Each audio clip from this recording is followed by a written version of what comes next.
Penghancuran personel militer dan posisi tembak angkatan bersenjata Ukraina secara metodis kembali dilakukan oleh kelompok Haida dari pasukan khusus Ahmad.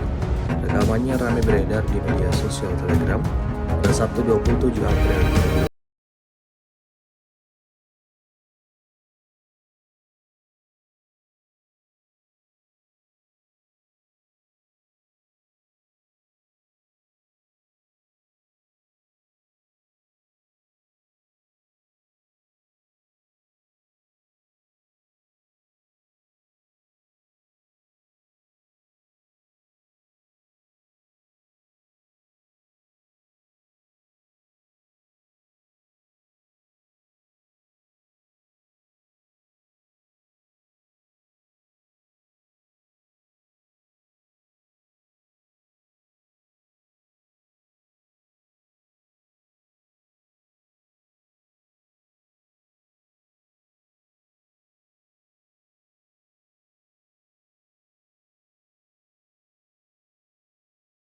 Tribun X sekarang menghadirkan lokal menjadi Indonesia.